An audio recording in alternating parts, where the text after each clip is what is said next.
أشهد أن لا إله إلا الله وحده لا شريك له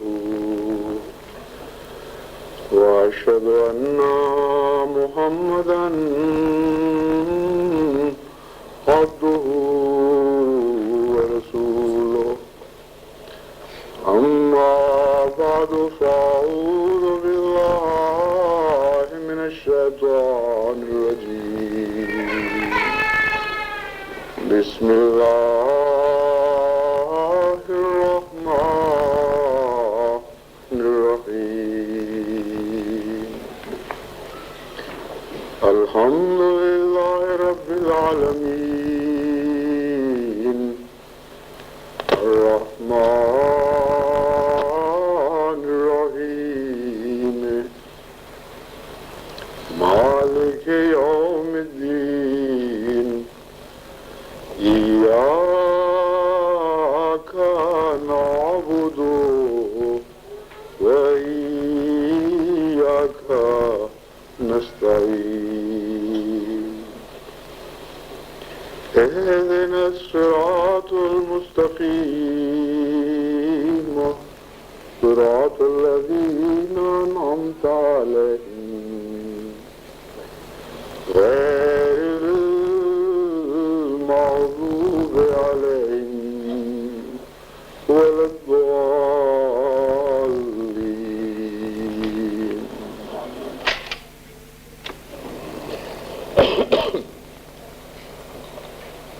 During my tour of Europe, I have found the fulfillment of the prophecy of Hazrat Muhammad Mustafa sallallahu alaihi wasallam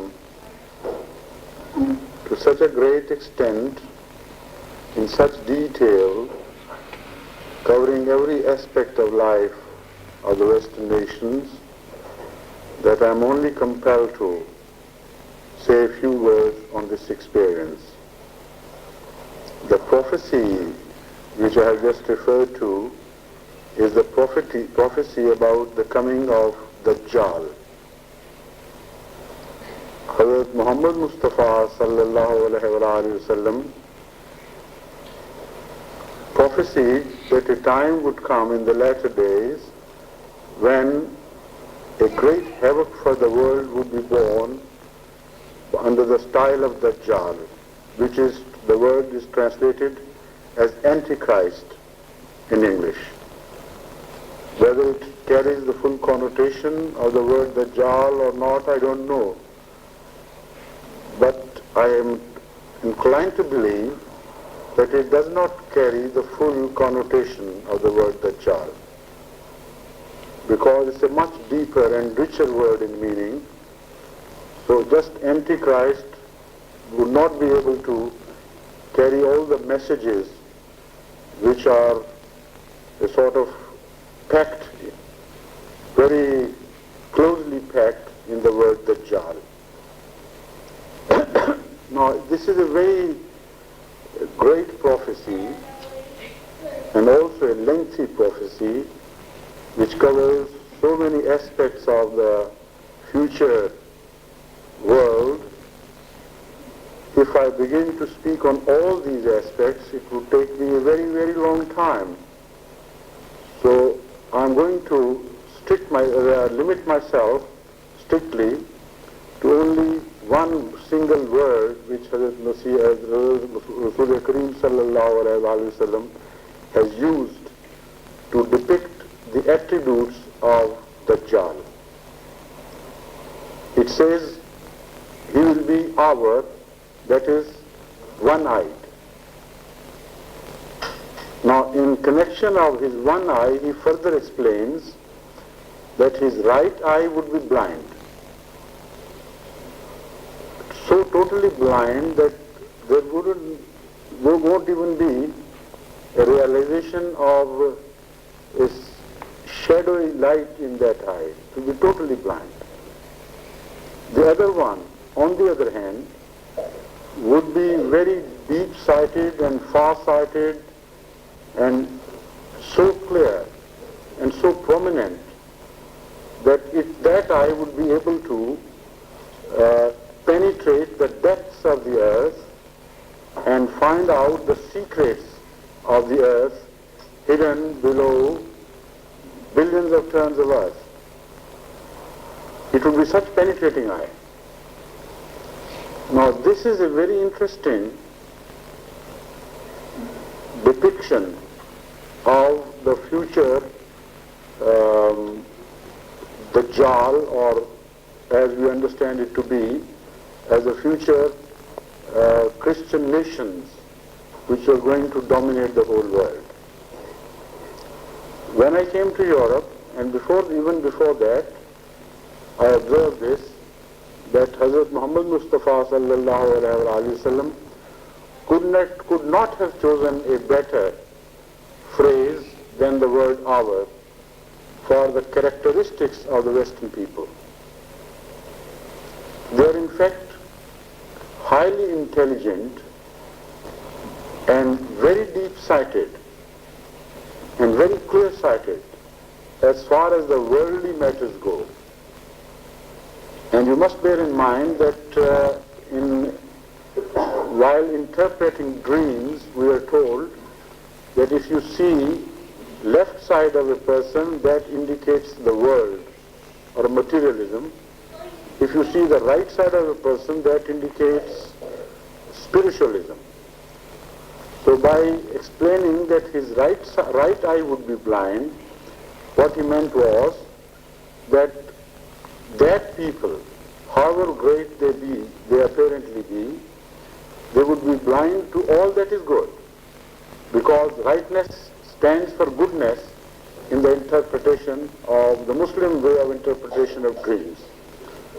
So all that stands for goodness, righteousness, spiritualism, religious or godly things would not be perceived by that Dajjal, which, as I have explained, has been manifested in the form of the Western civilization or Christian dominance of the world.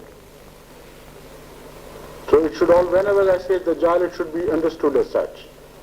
I don't have to explain every time what I mean by word Dajjal, because as Masih Maud al-Islam has at length explained why he considers the Western Christian civilization and their religion to be the representative of this tradition, fulfillment of this tradition of the Holy Prophet. Now secondly, as I mentioned earlier, as far as the worldly matters go, they are so much advanced, they have achieved such high standards of precise and correct vision that it is surprising for the rest of the world. They lead all movements which can be called materialistic movements, in philosophy, in science, in sociology, in all other aspects of life which concern man, but which are not religious and which are not moral, which are not godly. The Western society leads the entire mankind. The same people who are completely blind to the values of their Creator, their submission to Him, their obligations to Him, are so well advanced in science that now they are virtually talking, literally talking with the heavens above. As we call it, why I use this word talking, because in Urdu we say, asman se baatein karna, which means one attains such heights as if he is by reaching those heights, he is able to really talk to the heavenly bodies. And this is what exactly they have done. When they first put their feet on the surface of moon, they addressed that moon and they addressed the heavenly bodies in such pride that now we have reached this. And they have started searching for other places in space to achieve even greater heights. So this is one end. As far as the worldly affairs go, they have invented highly sophisticated weapon system. so sophisticated and so deadly that once they decide to use such weapons against mankind, there is every possibility that the species of mankind would be destroyed and wiped out from large areas of the world. All this because of their very exceptional eyesight regarding the material world and the laws of nature. Very penetrating eyes have been granted to them by Allah, and this is what was foretold. Now these traditions who depict the future power of Christianity are not things which Hazrat Muhammad Mustafa sallallahu alayhi wa sallam concocted from himself. It was his habit and custom, and a very strict custom for that matter, that he would not utter not a single word from himself. All that he said was from Allah, or was by way of interpretation of the Holy Quran. And this is exactly what has been mentioned elsewhere in the Holy Quran itself. مَا يَنْتِقُ عَنِ الْهَوَىٰ إِنْ هُوَ إِلَّا وَحْيٌ يُوحَىٰ. Look at my Prophet Muhammad Mustafa. He doesn't utter a single word from himself. All that he says is based on the Holy Quran. So such is the Prophet addressing us and telling us that there is going to be a Dajjal or Antichrist, whatever you call him. Where is he mentioned in the Holy Quran? That is the question which comes to one's mind. If Hazrat Muhammad Mustafa sallallahu alayhi wa sallam is going to say all that he says from his Lord and nothing from himself, then there must be some reference of this in the Holy Quran. Now that surah in which Dajjal has been mentioned has been pointed out by Hazrat Muhammad Mustafa sallallahu alayhi wa sallam himself. When he warned his people, his followers, against the appearance of Dajjal, he was asked by one of them, how could they be saved from the horrors and the damage of such a havoc? So he said, the only way out is that you recite first 10 verses of Surah Kahf before retiring, and also the last 10 verses of Surah Kahf. Now what he meant was, obviously, that Dajjal has been described here in detail. If you understand the meaning of first 10 verses and the final 10 verses of Surah Kahf, then you would recognize your enemy. And once you recognize your enemy and the direction of attack, then it is only possible for you to take defensive measures to guard yourself against the enemy.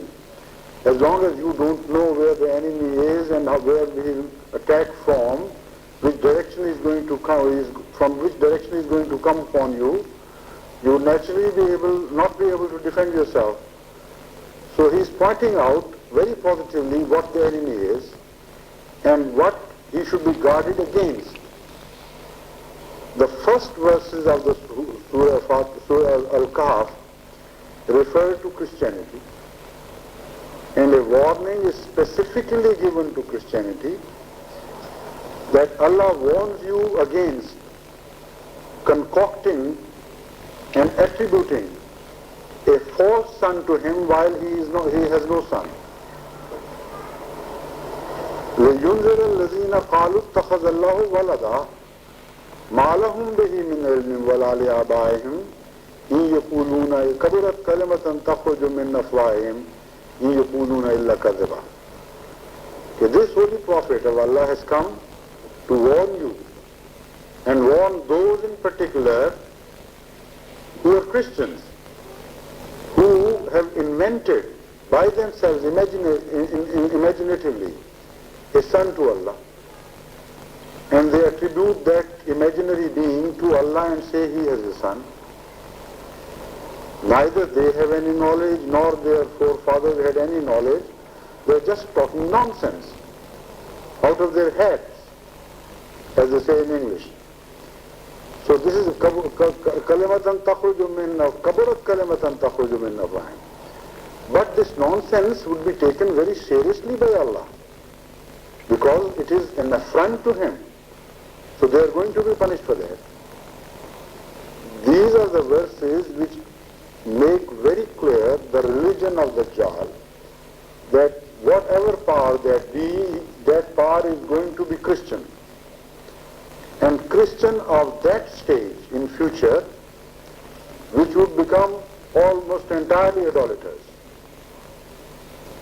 Now, after this, there is a diversion after a few verses, and the distorted shape of Christianity is left alone, and then Allah turns to the account of those early Christians who were God-fearing and who offered great sacrifices for the sake of Allah, went to the caves for the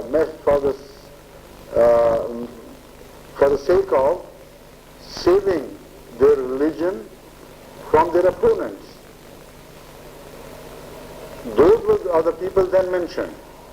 And it is made explicitly clear that whatever the future Christians would gain by way of the materialistic advancements would be, in fact, because of their early forefathers' good deeds. It is a reward not for their own sake, but for the sake of those early Christians who offered so much for the sake of Allah, that they are reaping this reward of great achievements in the world. Now that is a different subject altogether. But those were not the Dajjal. So Hazrat Muhammad Mustafa sallallahu alaihi wasallam confined himself to the only first 10 verses, because the account which relates to the great early Christians, who part of whom are called Ashab-e-Kahf, people of the cave, are exempt from this warning. They are in fact narrated in the Holy Quran with great love and regard. So we leave them alone for the time being and go to the last 10 verses. Where what do we find there? There Allah tells us, أَفَحَسِبَ الَّذِينَ كَفَرُوا أَنْ يَتَّخِذُوا عِبَادِي مِنْ دُونِي أَوْلِيَاءَ إِنَّا أَعْتَدْنَا جَهَنَّمَ لِلْكَافِرِينَ نُزُلًا.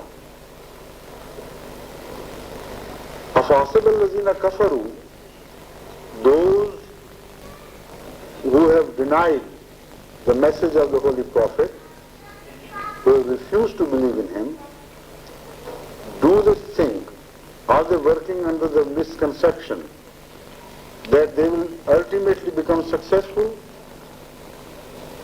By doing what? By making Allah's creatures, by treating Allah's creatures as His partners. يَتَّخِذُونَ عِبَادِي مِن دُونِي أَوْلِيَاءَ, as against me, if they start making partners, calling partners besides Allah from among Allah's creatures, if they think they would become successful, they are totally wrong in that.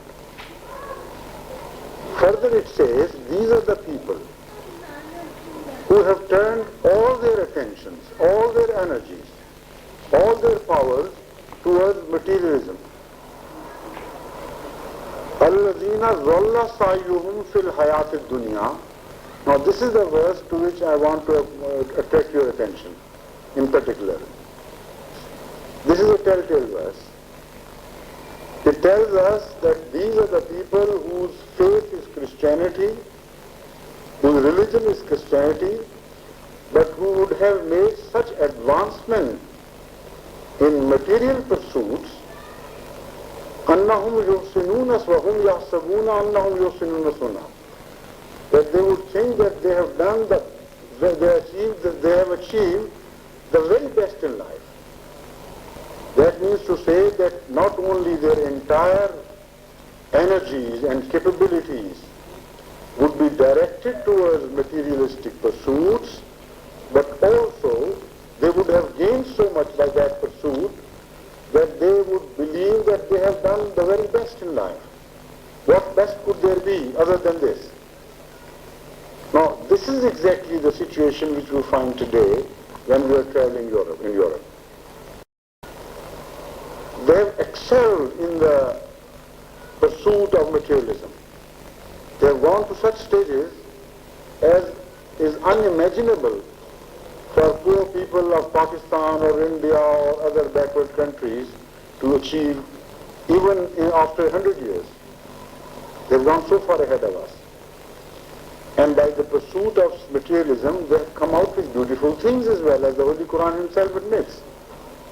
Annahum yusinuna sunna means that their industry would be so wonderful that when they would look at their products, they say, look here, how beautifully we have made them.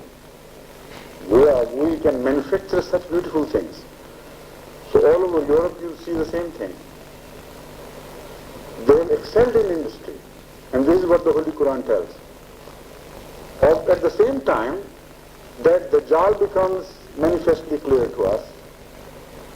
He is the same Dajjal which was talked about by Hazrat Muhammad Mustafa sallallahu alayhi wa sallam. That one eye is blind. As far as the religious values are concerned, they don't see the logic of the things. They say 3 is 1 and 1 is 3. God begets children, physical beings. It's impossible, how absurd it is. Yet their logic immediately goes to sleep when they begin to see visualize religion, and they don't see anything at all there, in fact. This is why they are called blind. And the moment their eyes turn towards the materialistic things, their vision becomes so bright and clear, so illuminated, that we look at them with wonder how they could perceive those things while we also live the same universe. We also pass through the same natural phenomena, but we miss the point, while they have picked up the right points and made advancement because of a correct study of nature. So this dilemma is solved by us, by Hazrat Muhammad Mustafa sallallahu alaihi wasallam, by us. And by solving this, it gives us hope too. Instead of giving us inferiority complex, we are strengthened in our faith. We realize that although they are a wise people, but 1400 years ago, Hazrat Muhammad Mustafa sallallahu alayhi wa sallam had seen through them.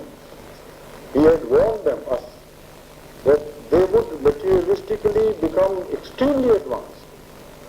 Yet you must not follow them in their ethical values, in their religious values, in all the values which are termed good in Islam, because there they would be a blind people. If you follow them there, you'll be destroyed yourself. Now, this is the message which I want to make clear now to you, that this should be our approach to the West. What a great prophet he was. Where he saw light, he admitted it in so many words. Where he saw goodness, he admitted it in so many words. Where he saw badness, he warned us against that bad and evil feature. And this is our approach too. I mean, we can't follow a different approach from the master. Now here we are making mistakes. I'm talking about that society which has migrated from the east to the west by not understanding the message of Hazrat Muhammad Mustafa sallallahu alaihi wasallam. They are following an entirely different course from what he advised. He advised us that you can trust their vision as far as material world goes. You can copy their pursuits, because there is no harm in studying the nature of Allah. It was the creation of Allah, not their own creation. Their vision is correct. This verdict has been given by Hazrat Muhammad Mustafa sallallahu alaihi wasallam. By that, the Holy Prophet meant that inasmuch as their sciences are concerned, their study of nature is concerned, you should not only follow them, you should try to excel them. No harm in that. Because they are not the creators, it's the creation of Allah which they have rightly understood. in all the other values, you must completely abandon them and not follow their path. What I see here is quite a different pattern altogether. In fact, it's the converse of this. Most of the Asians who come over to these countries, they don't follow them in their goodnesses, but they follow them in their wrongs. They lose their way of life, they lose their moral values, they lose their religion, they lose all that is good in them, and start following the Western pattern of a rotten society. While they were forewarned by Hazrat Muhammad Mustafa sallallahu alayhi wa sallam 14 centuries ago, how clear was his vision, how beautiful the message. Here they are wrong. Don't just condemn them roundly and revolt against all that is Western. This is what is said in this message. Choose the right thing from the wrong. And I give you the criterion, unfailing criterion, which would never lead you to a wrong decision. That on the right things, they're always wrong. On the left things, they're always right. Follow them materialistically. Learn from them and try to excel them, no harm. But whenever the moral values, religious values, ethical values are concerned, it would be poison for you if you follow them. You'll be eating poison. Now this is exactly what the people are doing from the East. This is why Ahmadis are expected not only to warn the West, but also the Eastern people who come over here and indulge in these blunders. And this is what the Ahmadis are not doing, in fact. This is why I have opened up this whole, I have prepared the ground for you to see where you are missing the values which are expected of you. Most unfortunate. In fact, you came here to the West not only in your personal capacities, but in the capacity, much more so, in the capacity of ambassadors of Islam and the representatives of Hazrat Muhammad Mustafa sallallahu alayhi wa sallam. If you don't understand his religion, if you don't follow his path, and you don't exhibit the way of life through your own personal example, how can you be dubbed, how can you be named the ambassadors of Islam and the representatives of Hazrat Muhammad Mustafa sallallahu alayhi wa sallam? You're so dormant to these things, in fact, in some respects, that it deeply hurts me to notice that in many respects we are losing ground to the West rather than gaining ground. As far as our rate of preaching is concerned, that is almost zero in Scotland. I made thorough inquiry here about how many Ahmadis today are present here who belong to this soil, so that for their sake I should address myself address you in English. And I was told just one lady, and that is 50% of all we will achieve here. Because there is one gentleman left out, who is missing unfortunately. So 50% of the local Ahmadis are here, and that is wrong. This is shame. This is a point for us to ponder and reflect. What have we been doing here? All of you, youth and old and young and old and ladies and gentlemen who came from Pakistan or some other countries to seek employment here or to do business, that was not the fundamental thing in you. The most overriding thing in an Ahmadi should be the message of Islam. Don't leave it to the missionaries. They simply cannot do it alone. It is you who are going to take up the cudgel, otherwise Islam will remain in this defeated state as you find it today. Read the early history of Islam and you will come to know that in fact it was not a clergy, because there was no such thing as clergy in Islam, which brought about the great revolution over the world. Who converted China? Going into the history of Islam, and then you will find out not a single missionary was sent to China. I mean those 4 provinces of China which are predominantly Muslim. The 4 big provinces who have become almost entirely Muslim, and not a single preacher was sent to them by any Muslim ruler. Just tradesmen, those who sought employment, as you have sought employment today, they went to China. Who converted Indonesia? Ponder over this question. Neither a soul nor such missionaries as you find today. There was no such system in fact. Just ordinary tradesmen went there and started preaching, and they were responsible people. Good. Hazrat Muhammad Mustafa sallallahu alaihi wasallam, who didn't leave anything unexplained. Explained at length what he meant by the Dajjal. He explained at length where he is mentioned in the Holy Quran. He explained the philosophy of the institution of the Dajjal. He explained where he should be followed and where he should be avoided, and where he should be opposed and where he should be aided. Everything has been made manifest by Hazrat Muhammad Mustafa sallallahu alaihi wasallam. But unfortunately we are not paying attention to his words, and this is what I am repeatedly trying to draw your attention to. Allah bless you, may Allah help you, but I assure you that it is for the sake of Allah. You make this decision today, that from now on you are going to lead a life of a missionary. If you make this decision today, that for Allah's sake, you will devote all your energies towards converting this country into Islam, then you will see the great changes appear. All around you, people will begin to get converted. But that can only be done if you also remain humble, if you also continuously pray to Allah, seek His help, accept your being nothing. Admit that you have no power on earth whatsoever. And then turn to your Lord repeatedly with tears and with aching hearts. Oh Allah, I have taken the responsibility of converting these people.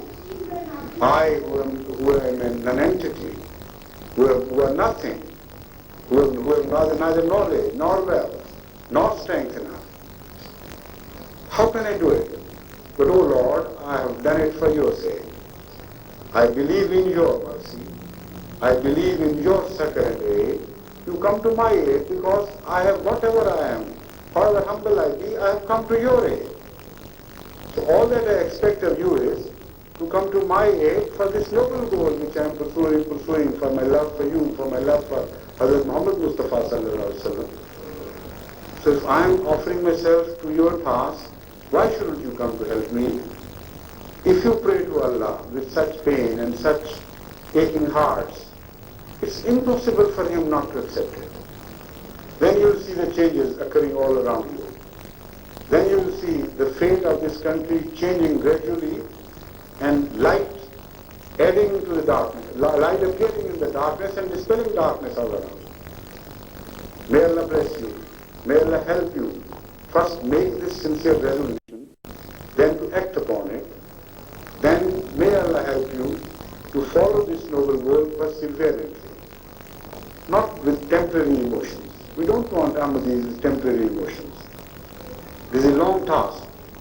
We may have to devote a generation after generation our energies towards achievements of this goal.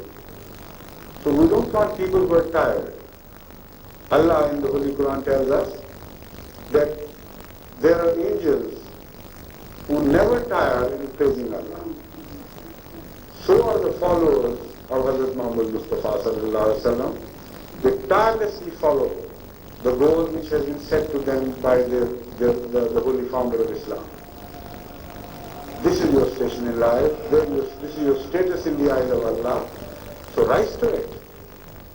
Why do you sing to the ordinary low level of ordinary Asians who come here, lose their values, acquire complexes, and get lost themselves? You are different. Why don't you realize it? This is what hurts me most.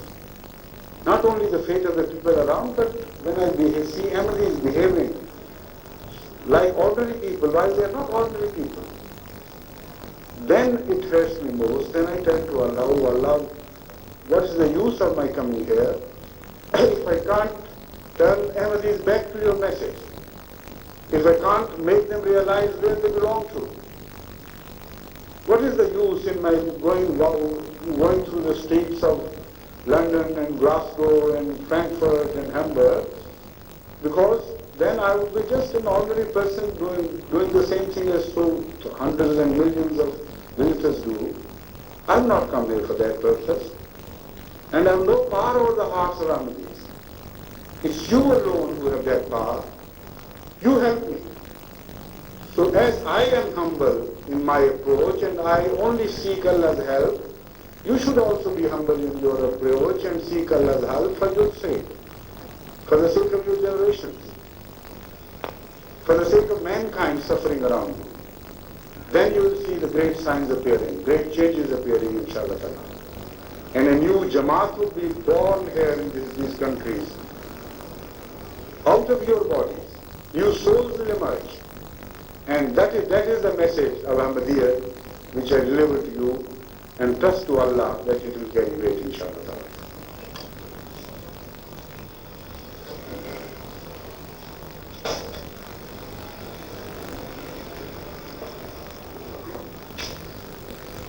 Alhamdulillah, nahmaduhu wa nasta'inuhu wa nastaghfiruhu نؤمن به ونتوكل عليه ونعوذ بالله من شرور أنفسنا ومن سيئات أعمالنا